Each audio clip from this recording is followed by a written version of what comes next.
Bonjour, nous allons parler de la technique de lecture d'un électrocardiogramme et tout particulièrement de l'acquisition du tracé et les principales mesures que tout étudiant et tout médecin doit savoir faire. Alors, tout d'abord, bien positionner les électrodes frontales.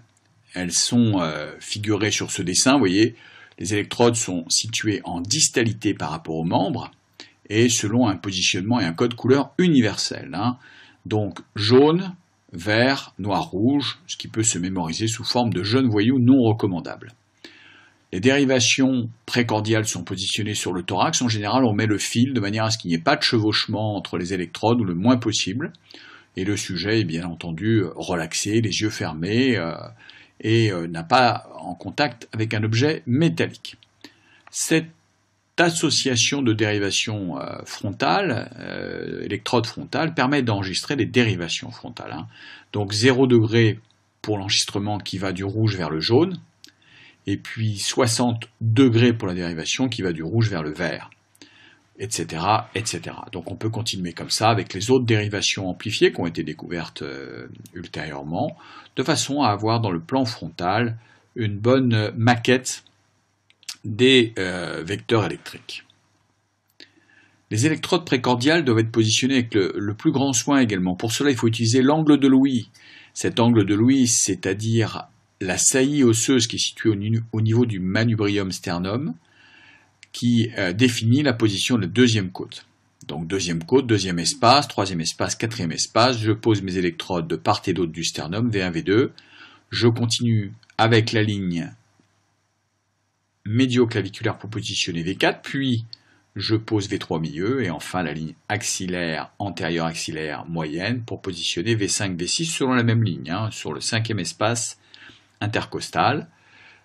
Parfois j'ai besoin de positionner des dérivations droites pour enregistrer le ventricule droit. Elles sont situées exactement en symétrie par rapport à V3 gauche et V4 gauche. Alors voici un électrocardiogramme normal, c'est celui de mon webmaster que je remercie, qui m'a permis de faire ce joli tracé. Alors on commence à interpréter un électrocardiogramme justement par le nom, on vérifie qu'il y a une identité et une date. Ensuite, il faut vérifier que les critères de calibrage sont corrects, donc 25 mm par seconde et 10 mm pour 1 mV. Cela est figuré sous forme de ce rectangle, 2 vers le haut, 1 vers l'horizontale. Ensuite, je vérifie la position du filtre. Les recommandations sont 150 Hz et non pas 40 Hz comme sur ce tracé, car plus le filtre est bas et plus on fait disparaître des déflexions petites et électriques qui devraient être présentes. Donc c'est des recommandations des sociétés savantes qui ne sont pas respectées sur ce tracé. Enfin, l'ordinateur très souvent me calcule, me mesure et parfois me calcule également certaines valeurs.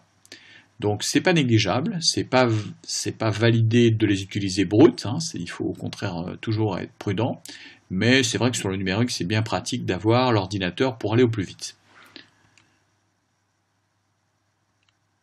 Nous avons 3 dérivations d'Einthoven qu'il faut commencer à lire en premier. On lit tout l'électrocardiogramme, on commence de haut en bas et de gauche à droite. Ensuite, les dérivations de Goldberger. Et enfin, les dérivations de Wilson. On lit tout ça de haut en bas. Donc, première astuce encore, avant de commencer à étudier le tracé à proprement parler, c'est de vérifier qu'il n'y a pas d'erreur dans la position des électrodes. Est-ce que D1 égale V6? En général, il doit y avoir une onde P positive, un QRS positif. Si c'est le même aspect qu'en V6, c'est bon signe. La deuxième chose, c'est de vérifier que l'onde S est généralement harmonieuse, ça pousse de V1 à V2, puis ça redescend, et les ondes R poussent de V1 à V4, puis redescendent. Alors, voici un jeune homme de 27 ans. Vous voyez, ici, on retrouve son aspect D1, V6 similaire, mais on va faire exprès une petite inversion des électrodes, des bras. Vous voyez que ça n'a rien à voir, cette fois-ci D1 avec V6, donc alerte. Vous voyez que l'onde P est négative, le QRS est négatif, et ça génère à la fois de l'angoisse et des ondes Q. Donc c'est très préjudiciable. Ce jeune homme, nous allons bidouiller un petit peu les électrodes précordiales, vous voyez. On va les monter trop haut, ici, mais parce que c'est très fréquent que je les vois ici. Qu'est-ce que j'observe? J'observe du coup des pseudo-ondes Q, des pseudo-blocs de branches, des pseudo-brogadas, Tout simplement parce que je suis 2 espaces intercostales trop hauts. Donc vous vous souviendrez qu'il faut positionner les électrodes en regard du cœur. Enfin, il faut vérifier aussi que les ondaires grandissent de V1 à V4, ce qui n'est pas le cas chez ce malade, puisque R est d'emblée trop grande en V2, donc il y a sûrement une erreur d'électrode, et l'onde S qui est habituellement la plus grande en V2, ici est la plus grande en V5, donc il y a un problème, hein, il n'y a pas du tout de croissance harmonieuse des ondes S, ça grandit, ça rediminue, ça grandit, ça rediminue, ça regrandit, il y a une erreur d'électrode. Donc les tremblements séniles sont préjudiciables. Comment faire pour les éviter? Bien, il faut utiliser les dérivations de Lund, c'est-à-dire que l'on déplace les électrodes des poignets, on les met au niveau de la tête humérale, en dessous du deltoïde, une région où il y a assez peu de muscles qui tremblotent, et au niveau du grand trochanter, où là il n'y a pas de muscles, donc on prend les électrodes des pieds et on les remonte ici, il n'y a pas de muscles, ça fait disparaître, comme vous pouvez le voir, les tremblements de façon efficace, hein, il y avait quelques minutes d'écart seulement entre ces deux tracés. La fréquence cardiaque, quelques petites astuces. Souvenez-vous qu'un grand carré est égal à 200 millisecondes et que à chaque fois qu'il y a un intervalle RR qui est égal à un grand carré, eh bien j'obtiens une fréquence à 300 par minute. Donc si j'avais 2 ondaires sur un seul carré d'intervalle, eh bien je serais une fréquence de 300. Alors ça s'apprend par cœur, 300, 150, 175, 60, 50. C'est vraiment très très simple. Ici j'ai 3 carrés qui séparent mes 2 ondaires, donc j'ai 300, 150, 100, je peux dire que c'est 100 par minute, ça va très vite. On peut utiliser également le calcul de la fréquence cardiaque sur 5 secondes, ça va être très précieux en cas de fibrillation auriculaire. Ici le sujet est assez stable, on a 7 intervalles RR en 5 secondes, puisqu'un électrocardiogramme fait 10 secondes. En 5 secondes, j'ai donc une fréquence cardiaque à 12 fois 7,5 intervalles, ce qui fait du 90 par minute, c'est bien ce qu'on avait trouvé tout à l'heure. Voilà. Alors chez ce sujet en fibrillation auriculaire, vous voyez qu'on est embêté pour calculer la fréquence, parce que des fois, on a juste un grand carreau, ce qui fait du 300 par minute au passage, hein, 300, 150, 100, vous vous souvenez, bah là je suis à 300. Et puis des fois, je suis plus lent, là je suis à 2 carreaux, donc à 150, donc la résultante est difficile à calculer. C'est pour ça qu'on peut utiliser les intervalles RR, et là je vous les ai calculés, il y en a 15 en 5 secondes, cela fait une fréquence à 180 par minute. On peut utiliser la réglette. Pour cela, on se positionne une flèche au niveau du premier intervalle RR, puis on compte 2 intervalles RR et on abaisse le trait. Ça vous donne une fréquence à 90 par minute. Alors, le calcul de l'axe des complexes QRS se fait dans les 2 plans, frontal et transversal. Mais malheureusement, c'est rarement fait parce que ça a l'air de pas avoir... ça n'a sûrement pas un grand intérêt pour les étudiants, mais pour les médecins qui, normalement, font de la physiologie, c'est important. Alors, pourquoi? Parce que cette force électrique, hein, qui est la résultante de la dépolarisation ventriculaire, va nous donner des renseignements sur à la fois la vitesse, la force du muscle, donc son hypertrophie, et les capacités de conduction et d'orientation des cavités dans l'espace. Donc, normalement, un axe du cœur dans le plan frontal est entre 0 et 90 degrés, ça peut dépasser un tout petit peu, hein, physiologiquement, entre moins 30 et 105 degrés. Donc entre 0 et 30 degrés, on parle d'axe gauche, entre 90 et 120 d'axe droit, d'axe hypergauche au-delà de VL, et d'axe hyperdroit au-delà de D3. Quand l'axe est dans le no man's land, c'est-à-dire dans le cadran supérieur droit, eh bien, il y a des diagnostics à faire, notamment en cas de trouble du rythme ou trouble de la conduction. De la même façon, on peut calculer la zone de transition, hein, du vecteur R dans les dérivations précordiales. Vous ici sur le même schéma ici, vous voyez que D1 est dans le plan proche de V6. Et l'axe du cœur, normalement, est orienté de l'oreillette droite vers le ventricule. C'est pour ça que le vecteur résultant est orienté vers V3, V4. Hein. On parle d'une zone de transition quand R devient plus grand en V5 ou V6 qui est déplacé vers la gauche, et quand R devient plus grand que S en V1 ou V2, de zone de transition déplacée vers la droite. Normalement, R doit être le plus grand vers V3, V4. Alors faisons ce petit calcul ici de l'axe du cœur dans le plan frontal. Pour cela, on repère tout de suite la plus grande onde R, qui est ici D2. On recherche sa petite sœur, la deuxième plus grande ondaire, ici c'est en VF, et donc on sait que l'axe du cœur, c'est-à-dire le vecteur résultant dominant, est situé entre D2 et VF. Donc ici je vous l'ai mis là, entre D2 et VF, l'ordinateur va vous calculer 55 degrés, hein, donc on est entre D2 et VF, qui est la plus grande ondaire. Donc ça veut dire que, je m'excuse, on est plus proche de VF que de D1, c'est pour ça qu'on est plus proche de VF, c'est pour ça qu'on est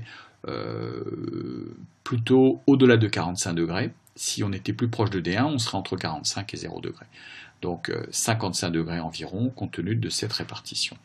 La zone de transition ici, elle est située comme il convient, c'est-à-dire que R devient plus grand que S en V4. Chez ce sujet, on va refaire la même chose. La grande ondaire en D1, sa petite sœur est en D2, donc je sais que probablement mon axe du cœur va être entre D1 et D2. Ici j'ai une zone de transition où R est supérieur à S en V2, c'est pas normal, on a une déviation axiale gauche, puisque je devrais être entre V3 et V4, mais là je suis en V1, V2. Donc je calcule rapidement ces deux choses-là, je les interpréterai plus tard. Le calcul de l'axe du cœur peut être aussi très perturbé en cas demi-bloc antérieur en gauche. Vous voyez qu'ici, il y a une grande ondaire en VL. Grande ondaire, ça veut dire que mon axe va être très dévié vers la gauche. Je mesure où est sa petite sœur. Sa petite sœur, c'est RD1. Donc je sais que mon axe est situé vers la gauche, très vers la gauche. Et comme D2 est négatif, hein, comme vous pouvez le voir ici, D2, la somme de R plus S est négative, donc je sais que je suis au-delà des 90 degrés qui séparent D2 de VL, car D2 est négatif, donc je suis situé au-delà de la dérivation VL. D'un coup d'œil, quand D2 est négatif, en général, soit on est complètement hyper gauche, soit complètement hyper droit, et en général c'est hyper gauche. Donc ce patient a un demi-bloc antérieur gauche avec un axe situé au-delà de 45 degrés vers la gauche. La zone de transition est cette fois-ci anormale, hein, puisque R est supérieur à S en V5, donc cela fait une zone de transition légèrement déviée à gauche. Alors l'aspect des QRS de V1 à V6 est important à comprendre et je remercie le professeur Valti pour son livre Signes cardiologiques en 1977. Moi j'ai compris plein de choses à partir de ce graphique. Tout d'abord que le septum commence à se dépolariser depuis l'endocarde du ventricule gauche et que cela se donne un courant de charge positive qui se déplace vers le ventricule droit. Donc si je mets une électrode en V1, je vois une petite ondaire, c'est-à-dire un courant de charge positive qui vient vers moi. Et si je mets une électrode en V6, je vois un courant de charge positive qui s'éloigne de moi. C'est pour ça que j'ai toujours une petite onde Q si mon septum est normalement dépolarisé, c'est-à-dire en l'absence d'infarctus et en l'absence de bloc de branche gauche. Donc ensuite, j'observe une résultante des dépolarisations ventriculaires droite et gauche en faveur du ventricule gauche. Donc je vois un courant de charge positive qui vient vers moi en V6, puisque le VG est gros, et cette ondaire est d'autant plus grande que le ventricule gauche est hypertrophié. De la même façon, je vois du côté de V1 un courant de charge positive qui s'éloigne de moi, donc une onde S, qui va être d'autant plus grande que le ventricule gauche est hypertrophié. C'est à la base du diagnostic des hypertrophies, les mesures d'onde R et S. Donc ici nous avons des exemples tests, hein, vous voyez une onde R en V6 qui est petite par rapport à l'onde S, une petite onde Q, et une zone de transition qu'on calcule rapidement qui est entre V3 et V4. Voici un deuxième tracé, celui de mon webmaster, une petite onde R, une grande onde S, une petite onde Q difficile à voir, heureusement que je l'ai amplifiée, sinon j'aurais eu peur. Donc petite onde Q, grande onde R, donc c'est ensuite une onde R qui croît de V1 à V4, et une onde S qui croît de V1 à V2. Donc c'est un électrocardiogramme normal. Donc il y a beaucoup de variations d'amplitude que je vous présente sur cette référence inconnue, d'ailleurs, de je crois 1000 électrocardiogrammes qui ont été informatisés et poulés. Donc vous voyez que l'onde R croît de V1 à V4, puis redescend. Vous voyez que l'onde S croît de V1 à V2, puis rediminue. Et vous voyez que l'axe du cœur est plutôt situé en D2. Donc c'est facile de se souvenir des axes du cœur. Et la zone de transition est située entre V3 et V4. Bon, alors, le calcul de l'intervalle QT est fondamental. Il est souvent oublié malheureusement, mais quand il est pathologique, ça peut avoir des implications très péjoratives pour un malade chez qui on n'aurait pas mesuré le QT. Vous voyez, le QT mesure la systole électrique du ventricule. C'est-à-dire tout le processus électrophysiologique depuis le début de la dépolarisation jusqu'à la fin de la repolarisation, en passant par la systole, c'est-à-dire électrique, c'est-à-dire la contraction mécanique. Vous avez ici la technique pour le mesurer. Il faut prendre le début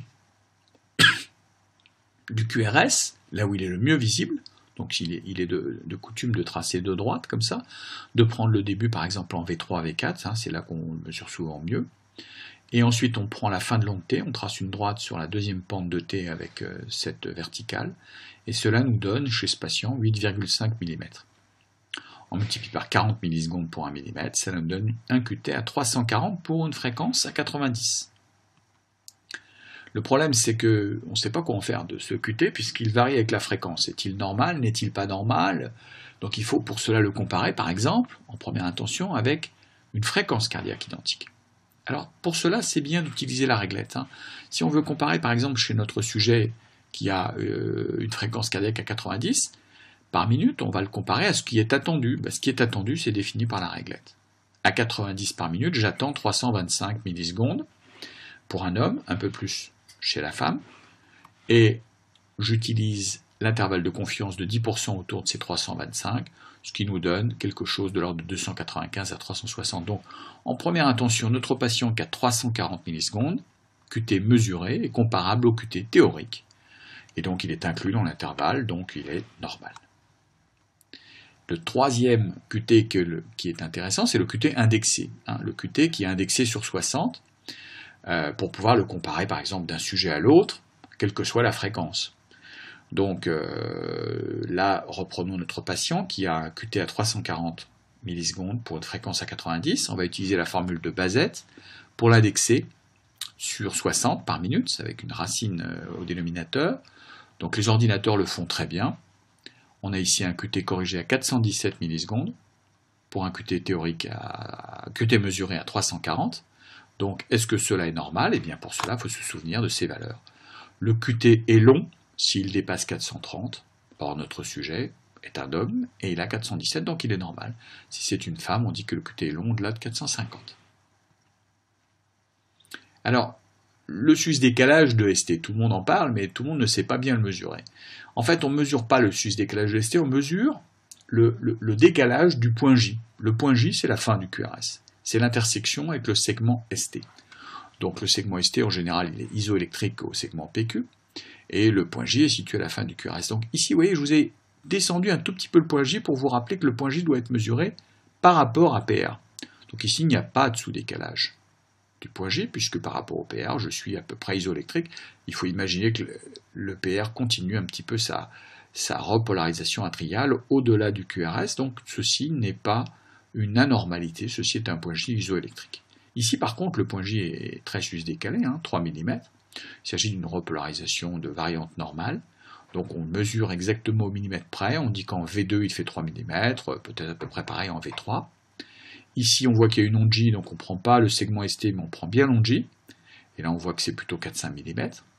Là on a une hypertrophie ventriculaire gauche avec une grande onde S profonde, ce qui sus-décale toujours le point J. Donc on a un point J qui fait ici 3-4 mm, c'est proportionnel à l'onde S, comme dans le bloc de branche gauche, ici c'est un bloc de branche gauche, et bien vous voyez que le point J monte d'autant plus que l'onde S est profonde, et ça c'est ce qu'on appelle la discordance appropriée. Voici un bloc de branche droit, le point J est légèrement sous-décalé, et surtout le ST est descendant et légèrement convexe, donc voici comment ça se mesure. Évidemment, il y a des variantes de la normale. Ici, il faut se souvenir que le sus-décalage de ST est physiologique. On va le voir ici, D1, D2, D3, etc. Il y a un petit millimètre, un petit peu chez tout le monde, possible. On ne dit pas qu'il y a un sus-décalage. On dit que c'est possible, et notamment chez l'homme. Chez les femmes, c'est beaucoup plus bas. Chez l'homme, c'est des valeurs qui peuvent atteindre 3-4 mm en V2, V3. Et évidemment, on est bien embêté parce que des fois, ça peut ressembler à l'infarctus, donc il y aura d'autres critères pour les distinguer. Mais sachez qu'il n'y a pas de sous-décalage de ST, sauf ici, à partir de V4, V5, V6 et un petit peu D1, vous voyez que ça fait 0,5 mm. Donc c'est important de se souvenir qu'il n'y a pas de sous-décalage supérieur à 0,5 mm dans les dérivations de l'électrocardiogramme, mais qu'en revanche, le sus-décalage est fréquent.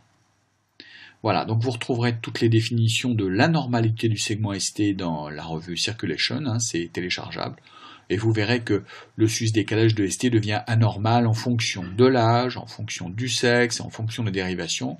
Je ne vous cache pas qu'il y a peu de gens qui le connaissent par cœur, sauf les professionnels qui font du syndrome coronarien aigu, et il faut l'apprendre par cœur pour les examens et pour la maladie coronaire en particulier. Voilà. Voilà, je crois qu'on a fait pas mal de choses. On retrouvera toutes ces informations comme toujours dans les bons ouvrages. Je vous ai cité l'excellent ouvrage de Suravix, qui fait presque 800-900 pages, qui est un ouvrage de référence, mais qui est en anglais. Vous trouverez aussi beaucoup de définitions que je mets à jour avec des références et des quiz. Et enfin, toutes nos formations sur YouTube. Voilà, je vous remercie.